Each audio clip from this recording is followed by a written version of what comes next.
posição do Brasil piorou num relatório divulgado pela organização Transparência Internacional.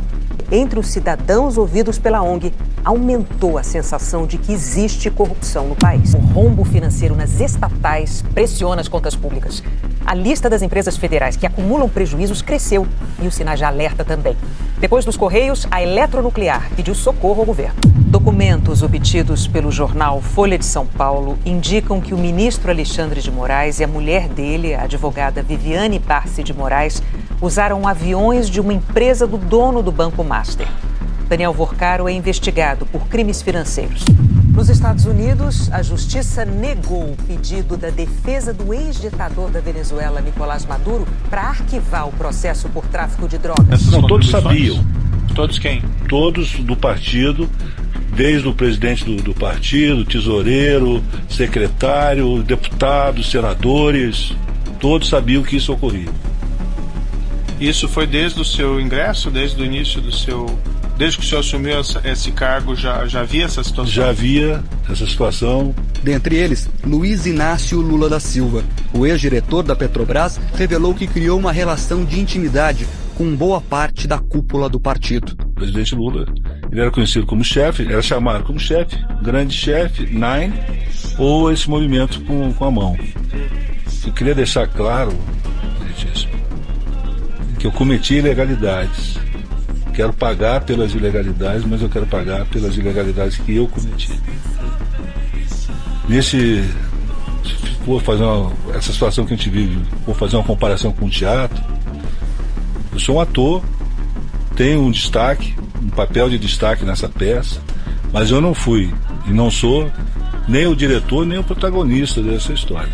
Segundo ele, na construção de estaleiros, por exemplo, 1% do valor do contrato era desviado entre funcionários da Petrobras e políticos. 2/3 do partido político, Vacari me informou que iriam para o Partido dos Trabalhadores, para José Disseu e para Lula. Sendo que a parte do Lula seria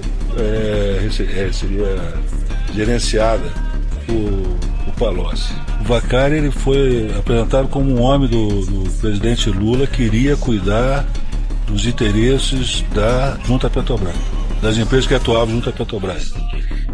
Interesse do presidente Lula. Segundo o ex-diretor, nada escapava aos olhos do ex-presidente.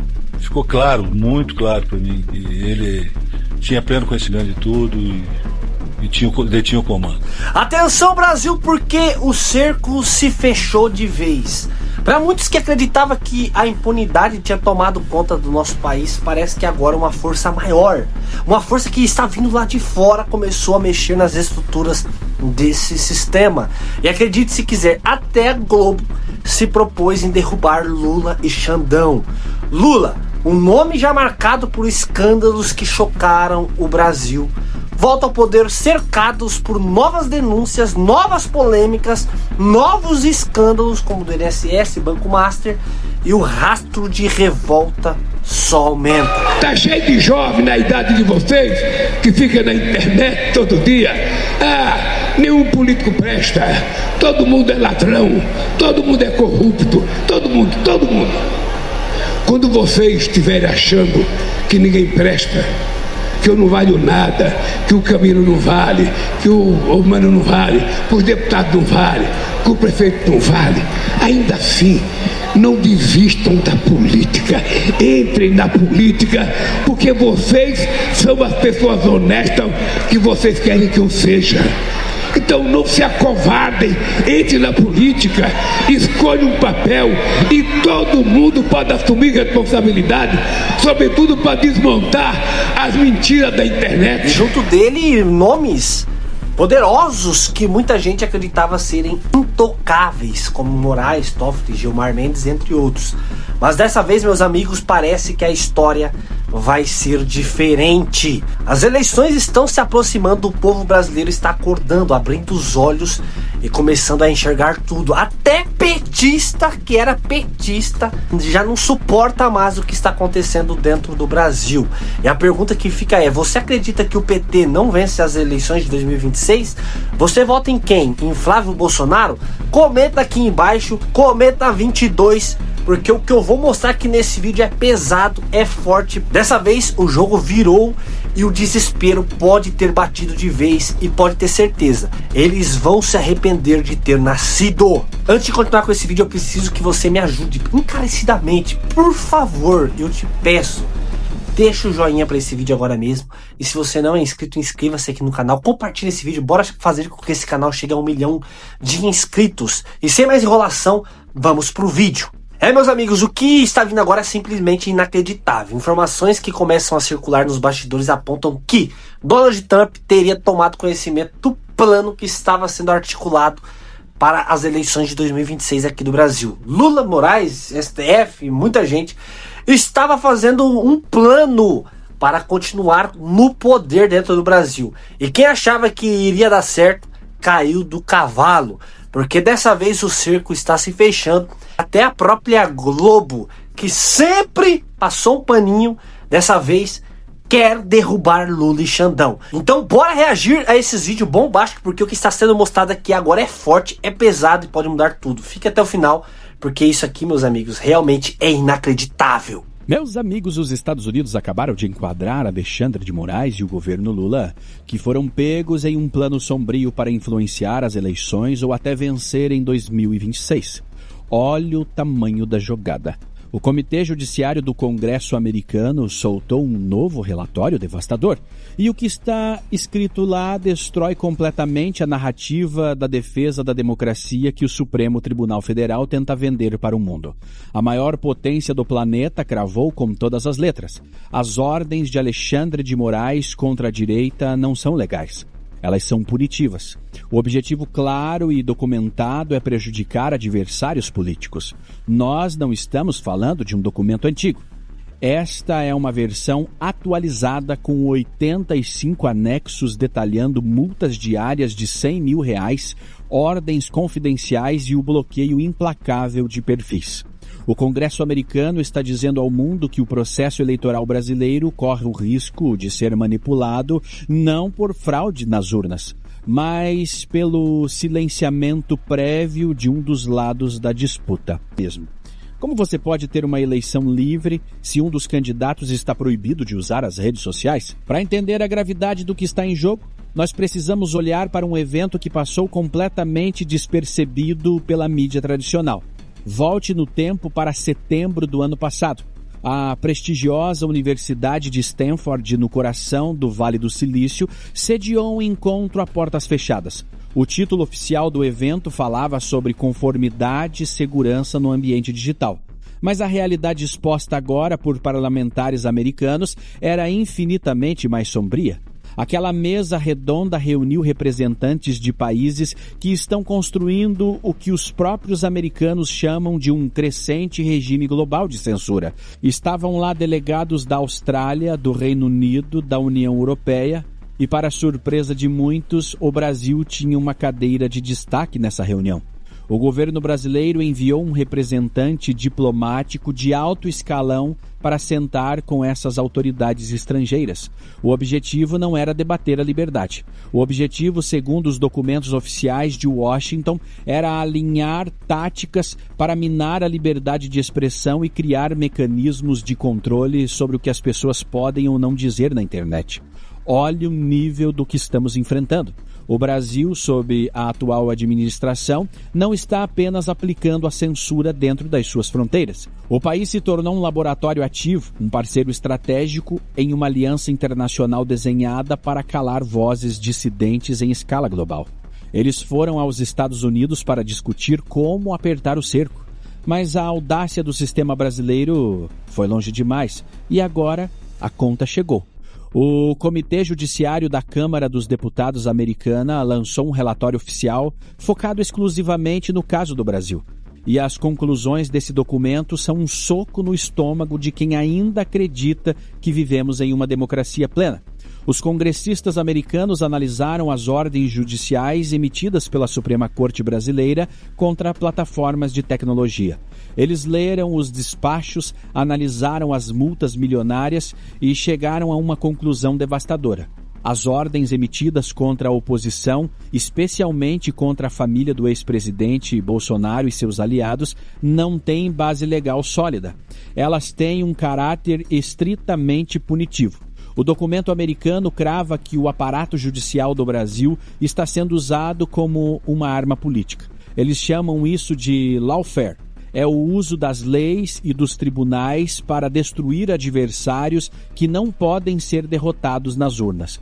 O relatório vai além.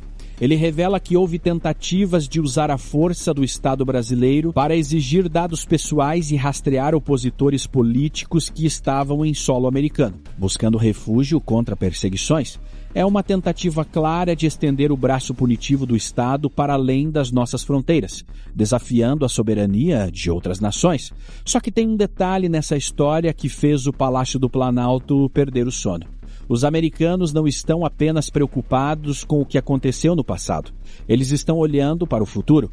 O relatório aponta diretamente para o calendário eleitoral brasileiro. Eles sabem que as pesquisas mostram um empate técnico entre o atual presidente e os principais nomes da oposição, como o senador Flávio Bolsonaro. E a conclusão de Washington é assustadora. A máquina de censura e as ordens punitivas têm o poder de prejudicar significativamente a capacidade da oposição de se comunicar com o povo nos meses que antecedem a eleição. Em outras palavras, o Congresso dos Estados Unidos está dizendo ao mundo que o processo eleitoral de 2026 corre o risco de ser manipulado não por fraudes nas urnas, mas pelo silenciamento prévio de um dos lados da disputa. Como você pode ter uma eleição livre e justa se um dos candidatos ou seu grupo político está proibido de usar as redes sociais? Como você pode debater o futuro do país se qualquer crítica mais dura ao governo ou ao sistema judiciário é tratada como crime? Resultado em contas derrubadas e multas impagáveis? A resposta é simples: você não pode. E os americanos já perceberam isso. Nós já vimos o ensaio geral dessa estratégia nas últimas eleições presidenciais. Eles sabem que tentar aplicar a mesma mordaça de antes terá um custo diplomático e econômico altíssimo. A denúncia de que o Brasil participou de um evento para exportar a censura e a constatação de que o judiciário está agindo de forma punitiva para influenciar as eleições são munição pesada. Se o governo brasileiro e seus aliados no judiciário tentarem forçar a barra para garantir a vitória em 2026, através do silenciamento, eles terão que lidar com a retaliação internacional. O que nós estamos testemunhando não é apenas uma crise política interna. É o choque entre um modelo de controle autoritário e a pressão de uma comunidade internacional que começou a acordar para o perigo. Alexandre de Moraes se meteu num problema tremendo. Antes, a Magnitsky parecia ruim, parecia uma coisa terrível. Agora, ser classificado como integrante de um grupo, de um assentamento ideológico banditístico, como um cartel, sendo classificado mundialmente como um narcoterrorista, não é brincadeira pra ninguém. E não depende de mim, não é interpretação. São coisas objetivas que a gente soma agora. Se ele não sabe é porque ele não leu, mas ele tem que saber. O pepino dele tá assando. E meu amigo, não vai ter misericórdia. A porrada vai ser grande. Quando eu tô falando que não se trata de Magnitsky, eu estou falando que é algo muito mais complicado, como ser classificado como narcoterror. Você já sabe. Narcoterror. E o que é que isso gera, meu amigo? Gera simplesmente processo no Departamento de Justiça norte-americano de imediato e também gera pedido de prisão internacional com pedido de extradição. O Brasil não extradita NATO. A Venezuela também não extradita NATO. Aparentemente não é um empecilho. Só que tem um detalhe.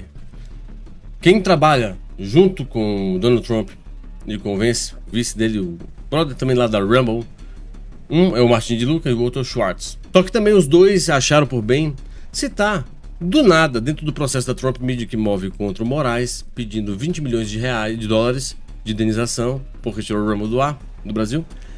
Simplesmente eles pedem 20 milhões e resolveram falar que o Toffoli abriu um inquérito e deu pro Moraes tocar, chamado inquérito das fake news, no qual ele tocou pavor na população toda. E detalhe, violou soberanias, mandou gente pra lá, mandou ordens secretas, disse pra não avisar o governo. Depois disso, Toffoli teria, que era presidente, teria aberto esse coisa e dado para ele porque teria sido delatado pela Odebrecht. E a Odebrecht é citada dentro desse processo. Logo depois nós temos o quê? A abertura de investigação da Odebrecht nos Estados Unidos contra o acordo da Lava Jato. Para quê? Para ver se reabre, se cancela ou não. Por quê? Porque o Toffoli cancelou. Foram quase 11 bilhões de reais de indenização. E disse que a delação não valeu para ele, que foi delatado, e nem para Odebrecht. Mas você vê aqui ainda a caracterização e o pedido que eles fizeram junto ao juiz é que fosse reconhecida a invasão de soberania para pôr a segurança nacional em risco. E agora com o relatório que saiu, que foi feito pelo Departamento do Estado, acabou de vez. Agora sim, a existência de Moraes dentro do processo político, do processo eleitoral, pode agravar e fulminar a imparcialidade nas eleições. Para caracterizar juridicamente o Alexandre de Moraes como um indivíduo integrante dos grupos de terror ou de narco, a legislação dos Estados Unidos ela exige, então, por exemplo, que a ordem executiva 13224 e o US Code Title do 18 sejam preenchidos, tá? Que é do Departamento da OFAC. Tá, que frescura é essa? Meus amigos, primeiro, nós temos que ter algumas coisas para poder preencher isso daí, tá? E nós não tínhamos todos esses elementos já preenchidos. Como não? Não tínhamos, calma. Se teria que ter a repressão transnacional. Requisitos são os atos de coerção, monitoramento ou agressão física contra pessoas em solo americano para silenciar a dissidência política.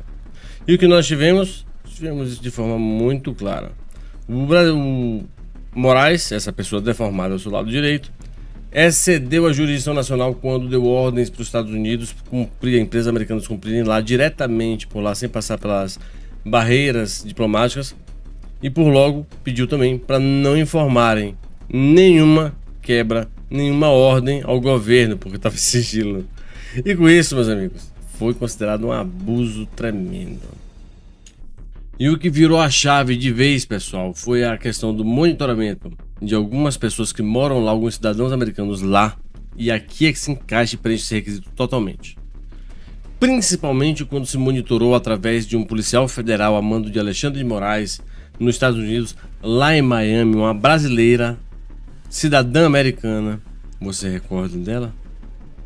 Com a cogitação, não apenas de monitoramento, como prova, está nos autos do processo, o relatório do policial, com a possibilidade de ordens para sequestrá-la e trazê-la de volta, como capangas sicarianos divorcaram para o Brasil. Uma cidadã americana. Teve até o problema no passaporte, ainda recorda? Então a agressão, quando ela é feita de forma hostil, óbvio que toda agressão ela acaba sendo hostil, ela tem um objetivo de vigiar, silenciar, tudo porque ela colocou uma barbaridade lá sobre Moraes. Ela pediu para os generais investigarem ele, uma coisa assim, direito dela. Então ficou caracterizado a opressão estrangeira, equiparando seu status aos de espiões de regimes adversários como o da Rússia e do Irã. E aí nós temos outro requisito também, que é o requisito da instrumentalização do medo. Certo, pessoal? Então, o uso sistêmico de ameaças, prisões, sem devido processo, multas astronômicas, sigilo total, sem acesso aos autos, paralisar a oposição, dizer que Bolsonaro era canibal, essa frescura toda aí, gerou uma interferência eleitoral. E eles dizem que hoje, pelo estudo que eles fizeram, vai acontecer de novo, pode acontecer de novo. Só que isso representa para os Estados Unidos da América algo muito pior, uma ameaça hemisférica, onde uma autoridade deformada desestabiliza a região. Como um quadrúpede, uma besta possuída pelo cão, ele quer, por final da força, fazer as coisas do jeito dele. A interferência eleitoral e lawfare, tá? Diz o seguinte: o relatório da Câmara, no dia 1º de abril de 2026, afirma que Moraes atinge o cerne da democracia. Desgraçado. Eu protejo a democracia, eu só gosto... Seu agressor da democracia, vagabundo. Tô dizendo mesmo. Brasil instável e capturado por interesses escusos de facções e uma vulnerabilidade para todo o continente. Observe o que está sendo dito.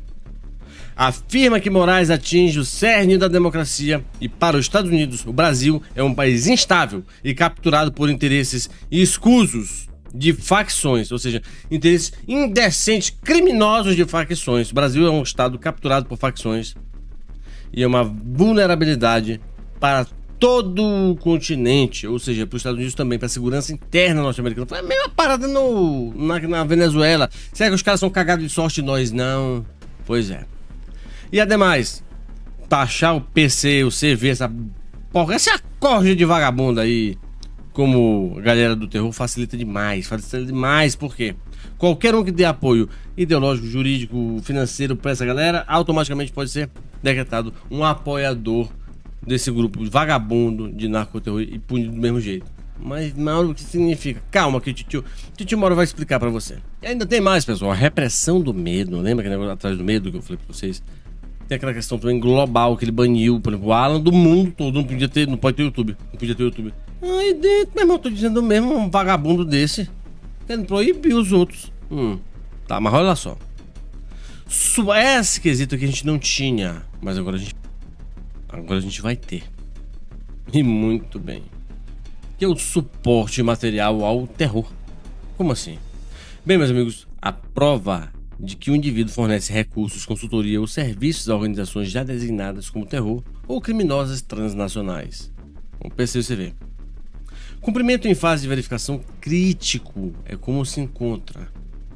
Meus amigos, hoje o estado do PCC e do Comando Vermelho. Ou seja, vão reconhecer, não importa o que é. Agora, meus amigos, se tem sim a prova que 80 milhões de lavagem de dinheiro de um banco que prestava serviço só lavagem para PCC, Comando Vermelho, irrigaram o terreno da família Moraes. E agora o seu patrimônio está bem regado com essa grana, transformando teses jurídicas, peças, acessos em política. Resultado político. É o tal do acaso por acaso, né? O acaso coincidente ou coincidente acaso que custa muito caro. Porque vocês sabem que coincidência no Brasil custa caro. Transformando então, pessoal, as decisões judiciais em serviços operacionais para o crime organizado. Mas assim, eu não entendi por que tá aí dentro que tem que ter violência ou grave ameaça. E não tem. Se fosse visto, fosse provado que Moraes, de alguma maneira, exerce a violência ou a grave ameaça, além do medo, tá? E principalmente contra o americano. Mas como ele faz isso? Através do estado capturado também. Mas a lei americana, ela entende pacificamente que uma vez que você recebe dinheiro do tráfico, ou recebe dinheiro do narco, ou recebe dinheiro da lavagem de qualquer coisa, você está dentro da cadeia da lavagem. Só que tem um outro detalhe. Uma vez que você fornece informação, uma vez que você fornece proteção, uma vez que você fornece celeridade ou salvação a pessoas que estão ligadas a esse grupo ou ao próprio grupo, você está favorecendo este grupo de terror. Isso é muito mais do que o suficiente para te meter onde nem os passarinhos vão querer te ver. Em El Salvador. Ainda bem que não é em Sinaloa. Ou quem sabe, a gente não sabe. Mas, meus amigos, eu digo a vocês, uma vez que Moraes dá condição, presta esse serviço a essas pessoas do narco, seja por orientação, seja o que for, como os Estados Unidos entende? Ele entende assim. Bem, então ele viabiliza o emprego da grave ameaça e da violência contra os cidadãos americanos quando o narcotraficante vem para assediar, para fazer a venda, para tudo isso. Deu para entender? Então ele viabiliza a violência dessas pessoas. Ou seja, o cartel tem grana por conta de informações, proteção à lavagem de dinheiro, proteção ao sistema de venda de droga, aprovar até... 40 palitos de maconha não é tráfico, é para uso próprio. Porra, pera aí, só se for Gilmar com aquele beição dele lá, que deu 2 chupadas naquilo ali, o cigarro deve ir embora. 40, tu vai ficar, pô, alombrado para sempre, mano. Tu vai ficar muito louco, não tem cabimento. Mas sabe como é? O Gilmar queria liberar até 50 pinos de coca. Meu Deus do céu, cara, isso é muito insano. Depois de tudo isso que vimos aqui, fica cada vez mais claro que o Brasil está vivendo um momento decisivo. O que antes parecia impossível agora começa a ganhar forma diante dos nossos olhos. O cerco está se fechando, o jogo está virando de vez. E acredite se quiser, até a Rede Globo, que sempre passou um paninho, dessa vez está cutucando a ferida. E quem achava que era intocável está vendo o fim se aproximar. Mas a grande verdade é só uma: quem decide o rumo de tudo isso é o povo. E as eleições estão logo ali, e cada escolha pode mudar completamente o destino do país. E eu pergunto a você: você acredita que Lula e Moraes e todo esse sistema realmente vai cair? Você vai continuar apoiando o PT ou vai voltar em Flávio Bolsonaro em 2026? Comenta aqui embaixo, porque a sua opinião agora vale muito mais do que nunca. E claro, bora torcer para Trump realmente intervir nas eleições, intervir no Brasil. Deus abençoe você, compartilhe esse vídeo, deixa o joinha, se inscreva aqui, fique com Deus e até o próximo vídeo se Deus quiser. Fui!